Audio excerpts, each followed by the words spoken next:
Hola, buenas noches. Es 4 de noviembre de 2024. Acabamos de celebrar la fiesta de Todos los Santos. A continuación la de la conmemoración de todos los fieles difuntos. Y ahora hoy retomamos las charlas porque entre medio ha habido esa gran catástrofe de las avalanchas del agua, de las riadas en Valencia, y me ha tenido muy pendiente de ello. Me ha hecho tanto daño. Es mi tierra, mi gente y es mi fe, y es todo lo que, bueno, hagamos un paréntesis y adentrémonos en un tema que me ha sido siempre muy cercano, muy querido y como muy propio. Me refiero a la fiesta de Todos los Santos. Es la fiesta para empezar, de todos los santos, no de todos los difuntos. Pues eso es el día 2, perfectamente marcados. Pero tenemos el atavismo, la tradición sin base, que lo inunda todo de requieritis, que quiere decir afición por lo necrofílico, etc. Y no nos damos cuenta que la fiesta del 1 de noviembre es una fiesta grande, extraordinaria, alegre, triunfante, que recogen, no hace falta que os lo diga, o quizás sí, porque hay mucha gente que le parece la cosa más normal del mundo, que el día 1 todo el mundo vaya al cementerio a llevar flores y venga, y venga, y venga, y apenas se acuerdan de que es la fiesta de Todos los Santos. Anticipan el 2 al 1, son dos conceptos distintos. Bien, yo, fiel a mi renovación espiritual y personal, de adolescente leí mucho Vidas de Santos. El ambiente de la escolanía donde me crié y canté lo llevaba parejo y leí. Fui un gran aficionado a las Vidas de Santos. Entonces encontré en Valencia una librería que acababan de fundar un par de varones apostólicos que querían hacer evangelio, apostolado mediante la vida de los santos, y que de paso la gente leyera. Pero desgraciadamente eran pocos los lectores. En cambio, y no me llaméis pedante ni especial ni nada, he sido siempre un aficionado a la lectura, y esas fueron las primeras lecturas serias que tuve en mi vida. Estaba respaldado por la formación de gregoriano, de polifonía, de todas clases de canto, de coro, en aquella santa casa que parecía una catedral. Entonces yo leí todos aquellos libros, infinidad de Vidas de Santos, que me llamaban la atención, y algunos eran espectaculares. Otros se pasaban de excesivo devocionismo. En fin, cada uno tenía su marchamo, su impronta, y yo me lo traía todo porque hombre, eran Vidas de Santos y además de aquellos varones apostólicos.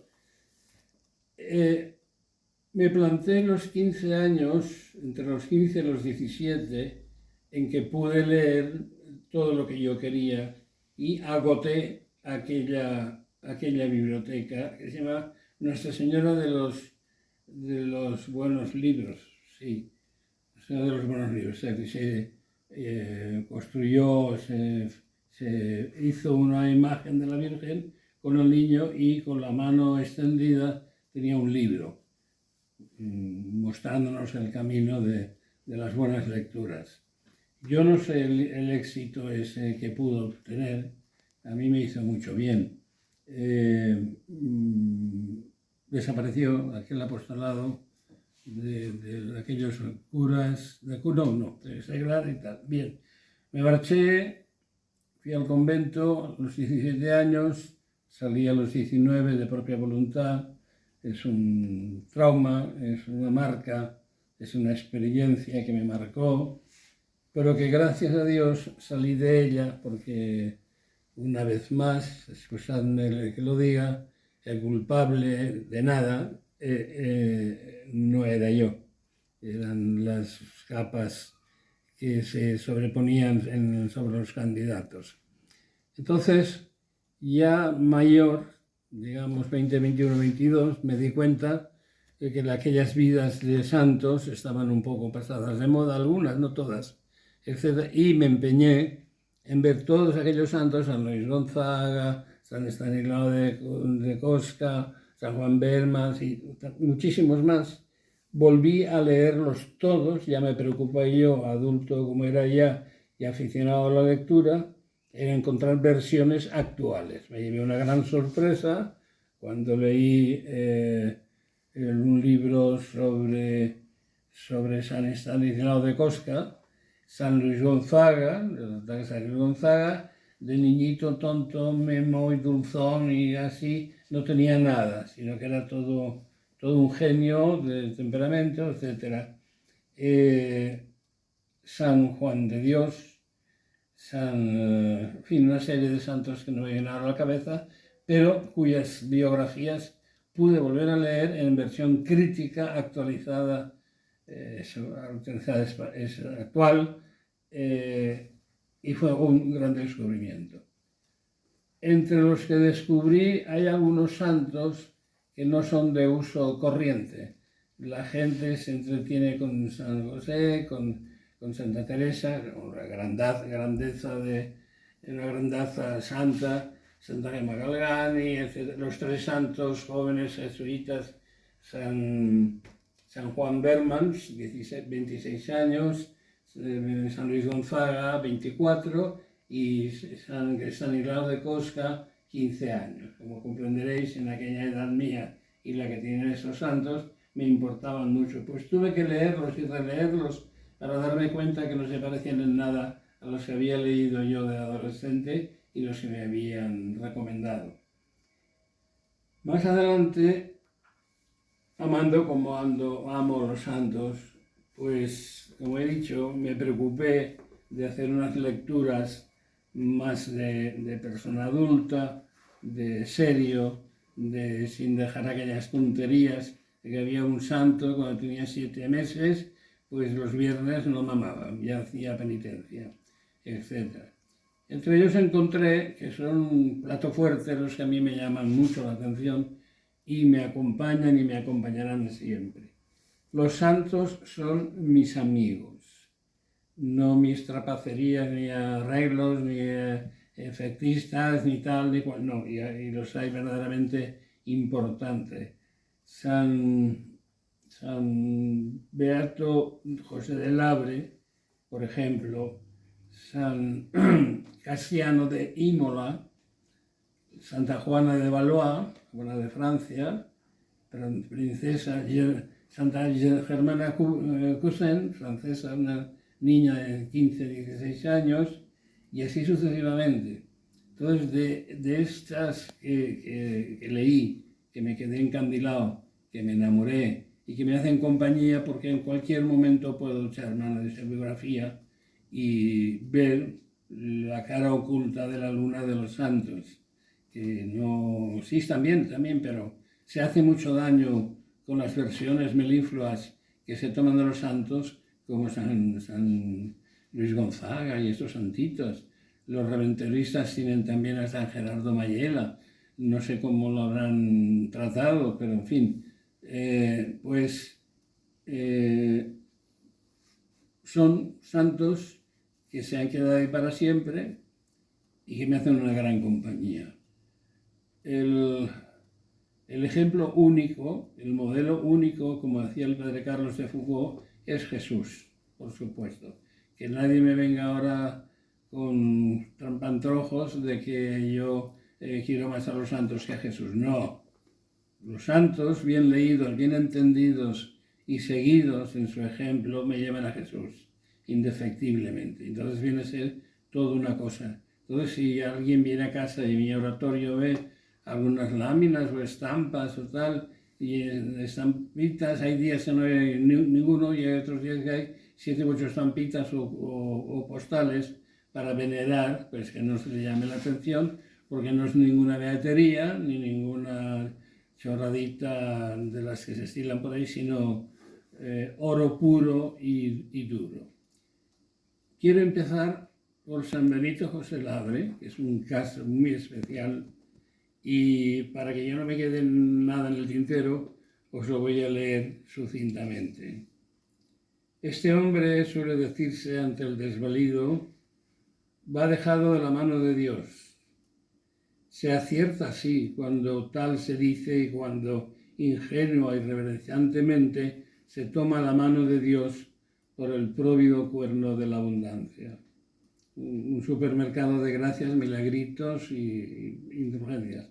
Pero sucede que los designios de Dios, los modos que tiene Dios de dar la mano son infinitos como las arenas de la mar, innúmeros cuando no llegan a serlo, siendo tantas las mismas arenas de la mar. Aquel hombre desvalido, Benito José de Labre, no iba dejado, sino guiado por la mano de Dios, conducido por su andadura demente y amorosa, providencial y tierna. Benito José de Labre nació en Ametz, el 26 de marzo de 1748. Regía el orbe cristiano el Papa Benedicto XV, cantado por Voltaire, que ya es en verso latino, y reinaba en Francia bajo Voltaire Luis XV, el firmante del pacto de familia, el galán de la marquesa de Pompadour y el protector de la porcelana de Sèvres. Si los vagabundos tuviéramos un santo patrono, Benito José de Labre lo sería. Con alas en los pies, Benito José de Labre devoraba las leguas y los caminos en busca de la huella de Dios que en todas partes se presenta. Nacido para la miseria del cuerpo, Benito José de Labre sintió la llamada siendo aún un niño. A los 12 años dormía con la cabeza reclinada sobre un madero y a los 16, pareciéndole como corto el sacrificio, descansaba sobre el frío y duro suelo de ladrillo, el santo suelo, dícese con frecuencia en español. Dos curas de pueblo parecen disputarse ante la historia la siembra de la semilla cristiana en la huerta feraz del alma de Benito José, el cura de Conteville, que le inició en la práctica piadosa, y el cura de Erin, su padrino, que le abrió las puertas de la liturgia. Cuando Benito José oyó hablar de la gran trapa y sus humildes perfecciones, se estremeció como un iluminado. Sus padres prefieren que siga estudiando y Benito José cae en una honda cima de dudas. De un lado, su vocación que le fuerza, del otro, lo que no acaba de ver claro, la validez, la ley de su vocación. Sobre Erin pasa con su mano de luto la epidemia y su padrino, el cura, sucumbe atacado del mal. Benito José se esfuerza por llevar la caridad a los hogares en los que hizo su nido el dolor, y cuando el mal pasa y se sabe desvalido y solo, se vuelve a Metz, a la casa paterna. En el año 1766, el del motín de Silache en España, y Benito José es todavía un adolescente. Sus padres le mandan a Conteville a que continúe sus estudios. Al cura, Santiago José Vincent, que todo se lo da a los pobres, le llaman el nuevo San Vicente por su inmenso amor al desvalido. El cura de Conteville, viendo a Benito José un dispuesto para la vida monástica, habla con los padres del mozo y obtiene de ellos el mercado. Salto, para hacerlo largo, ingresa en la Cartuja y muy pronto se lo quitan de encima. Benito, exacto, ingresa en la Cartuja y al poco tiempo de estar dentro se da cuenta, dice, no, en la Cartuja no, piensa Benito José, no quepo. y vuelve a casa de sus padres. Primera salida. Benito José tiene ya 20 años y consigue que sus padres le permitan hacer otra tentativa. Ahora la atrapa. Emprende el camino y tras 60 leguas a pie y bajo la lluvia llega hasta el viejo portón de la Gran Trapa. ¿Cuántos años tenéis, hermano? 20 ya. 20 años no son bastantes para entrar aquí, os faltan 4 todavía. Y Benito José, ante la puerta que se cerró, se le cayó el alma a los pies. Siguió su camino y llamó a otra puerta trapense, la de Set Fonts. Pero los años que le faltaban para poder profesar eran los mismos y la puerta tampoco se abrió. El obispo de Boulogne le aconseja que no piense en la trapa y que pruebe otra vez fortuna en la Cartuja. Benito José obedece el consejo del obispo e ingresa en la Cartuja de Neuville. Como la de Notre Dame després, vuelven a saltarle las tentaciones y Benito José la abre huyendo de ellas, abandona por segunda vez la Cartuja, con lo cual ya son 3 salidas. Fue el prior quien le animó a que dejase la lucha cortando por lo sano. Habría que hablar de esto. Benito sigue a sus padres para comunicarles su nuevo norte. Otra vez, la trapa de Set Fonts, 7 fuentes, a 100 leguas de andar, durmiendo al raso y comiendo el parvo y sabroso pan de la limosna. El día 2 de noviembre de 1769, sin tener los 24 años que previene la regla, Benito José fue admitido entre los trapenses. Su dicha era inmensa y una inefable paz irradió su alma. Pero los escrúpulos, habría que hablar de esto, no tardaron en aparecer. La noche se extendió de nuevo sobre su atormentado espíritu y la galerna azotó otra vez las flacas carnes de Benito José. A los 6 meses fue llevado exánime a la enfermería y poco más tarde al hospital de pobres fuera de la clausura. El prior le llamó su presencia. Vuestra alma, hermano, no está en su lugar. Debéis abandonar la cogulla y volver al mundo. Benito José bajó humildemente la cabeza. Hágase la voluntad de Dios, dijo. Benito José volvió al campo abierto, los caminos sin fin, al cielo por techo y las estrellas en medio del alto cielo como brújula y compañía.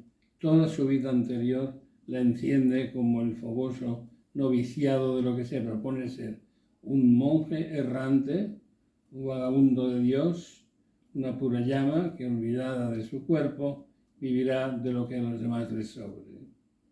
El abad de Set Fonts le bendice.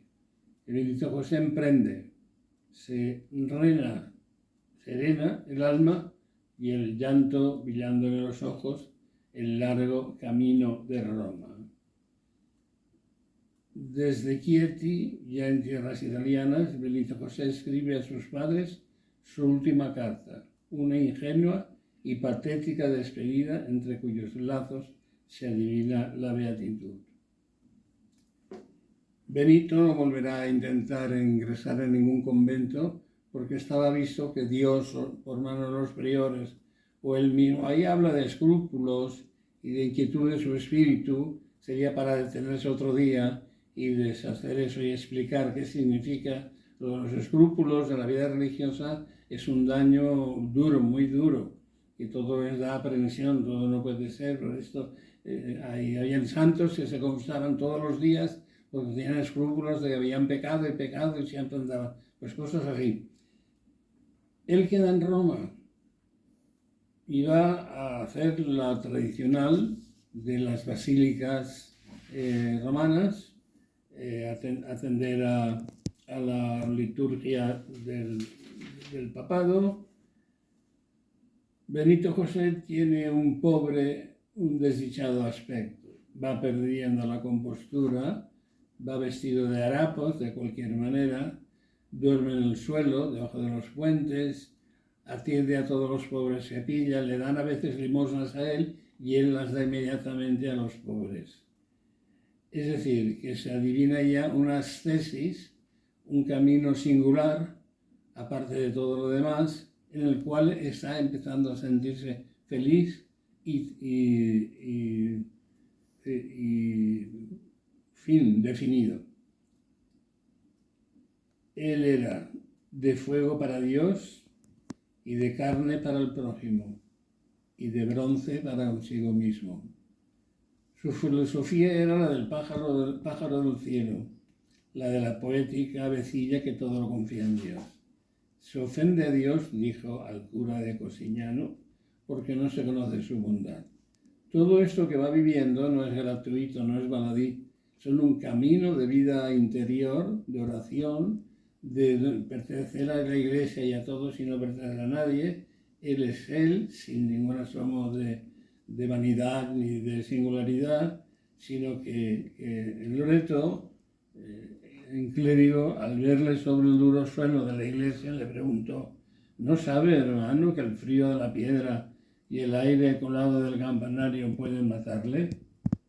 Y Benito José, con la sonrisa de la bienaventuranza pintándose en el semblante, le habló con su humilde voz: Dios lo quiere así. Los pobres dormimos en el lugar donde nos llega la noche. Los pobres no necesitamos buscar una cama demasiado cómoda. Además, Padre, me gusta estar solo con Dios. Y para estar con Dios, los verdaderos solitarios, o se llama la soledad, rehuyen y no diré desprecian, pero obvian lo que se le dice que no va con ellos. Hay que dejarlos solos, que anden solos, que anden su camino. Juan 23 tiene también una frase, podemos decir, lapidaria. Lo característico de los auténticos hombres de Dios es ser llevados por Dios mismo a tareas y mensajes distintas de aquellas a las que parecían haber sido llamados. O sea, la misma persona tiene varias opciones, varios caminos y varias vocaciones en una que a veces el propio interesado no se da cuenta hasta que se ve metido en ella, sobre todo llevado por el Espíritu Santo, por estos maravillosos consejos del Papa Juan y otros. Entonces el Padre Temple, penitenciario de Loreto, deja constancia escrita de los hechos de Benito José, que tanto le admirarán después de que tanto y tanto le hicieran dudar. Un viejo noble persa, Jorge Zipzi, antiguo gobernador de Teherán, que convertido a la fe cristiana tuvo que huir de su tierra, se encontró a Benito José medio muerto de hambre y le dio de comer. El día antes, Jorge Zipzi, así se llamaba el converso, había salido de la milagrosa curación de un niño por aquel vagabundo tan ruin de aspecto.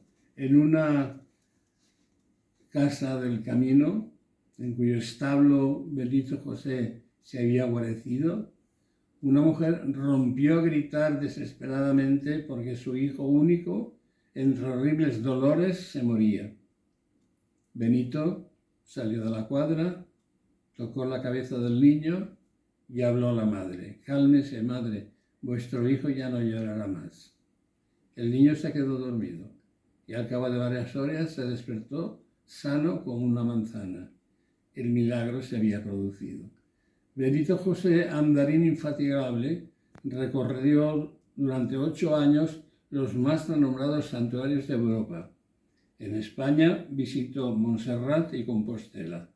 Y en 1777, antes de llegar a los 30 años de aquel cuerpo que se quemó en el sacrificio, Benito abandona la vida del vagabundo para quedarse en Roma, dedicado a la oración. De sus largas jornadas de caminante solo le queda el rumbo de Loreto, a donde nunca faltó.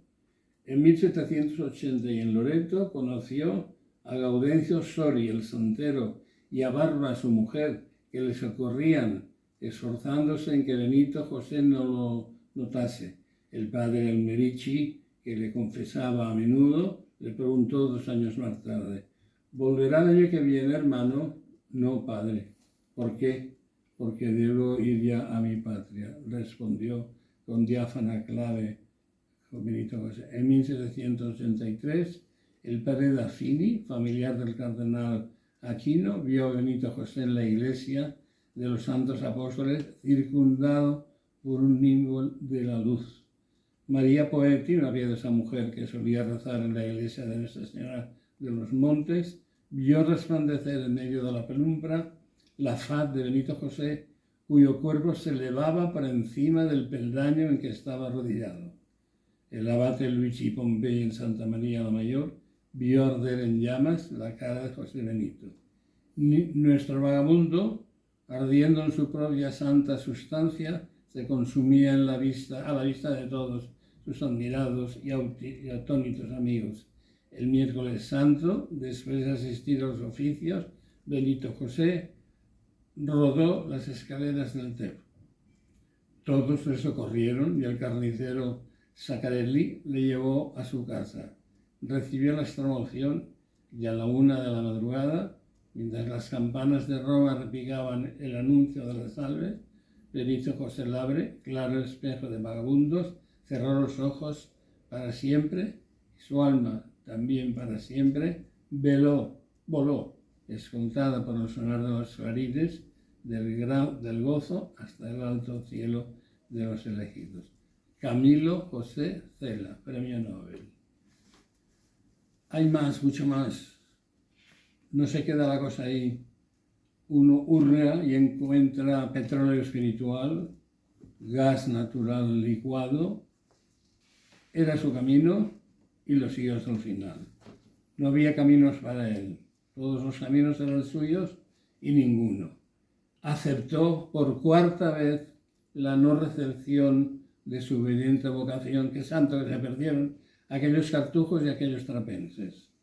Pues no la aceptaron.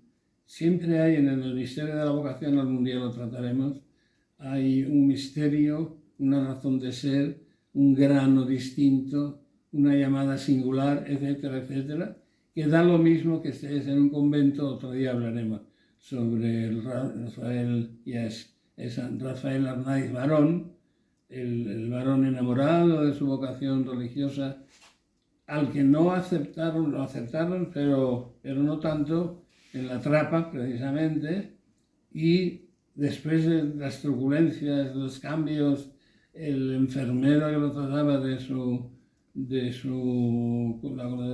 del azúcar, ¿cómo se llama?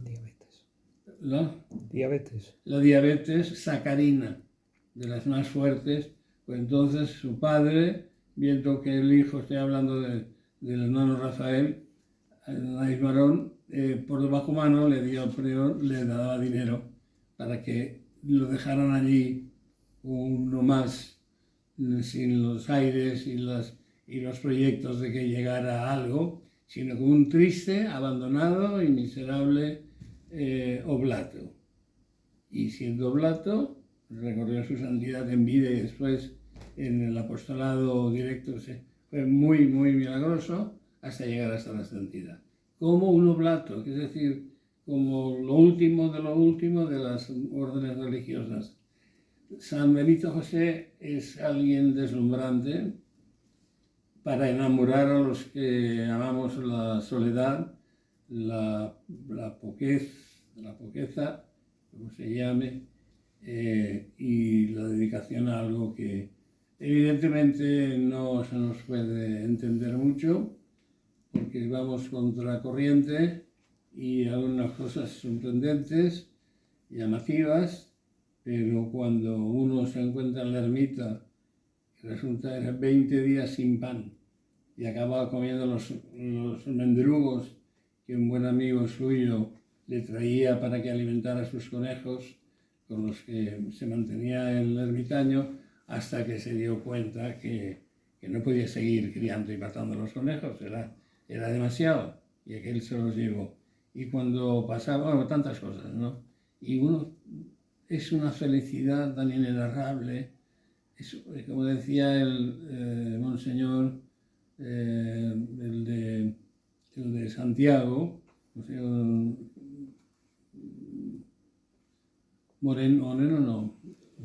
Romero, pues se escribió un libro sobre él que se llama Una extraña felicidad, y ese título condensa muchas cosas. O sea, todo es distinto, todo es punto y aparte, la gente no te entiende, pero el que sigue su vocación es tremendamente feliz, único. Y no desea cambiar la vida de nadie, sino ofrecer lo que tiene y lo que puede hacer, con sus altos y sus bajos, y con sus... pero la fidelidad ya es de por sí un valor, un aspecto de la vida solitaria. En este caso es una vida andariega, no es el único. Está San Alejo, que murió debajo del hueco de una escalera. Está San Roque, que salió de casa un día, anduvo por muchos sitios, por Roma, por aquí y por allá, y cuando volvió a su casa, pues con barbas, con pelos, sucio, etc., no lo reconocieron. Era el hijo que había salido de allí. Estuvo viviendo también un tiempo debajo de la escalera, y solamente cuando murió y fueron a enterrarlo, bueno, ¿quién es este hombre? Este hombre lo acogimos por caridad y tal, y era el hijo de los niños de la casa. Son tantos que da gusto pertenecer a esta religión, pero sin floripondios, ni adornos, ni cosas baratas, ni utilizar mal la gracia, y tantas otras cosas que podemos entretenernos otro día, nos llevan a una renovación de la vida espiritual, saltando a veces contra sus propios conceptos o proyectos, y también sobre todo aquello que ve y adivina que no es la verdadera fe evangélica. No, hay que quitarle todo lo que sobra, que es mucho, a nuestra fe. Y entonces uno vive feliz y vive centrado y sigue su camino, el que sea, y el que le pueda interesar y lo tiene, y al que no le interese, pues lo mismo, que sigan adelante, pero que lo dejen en paz.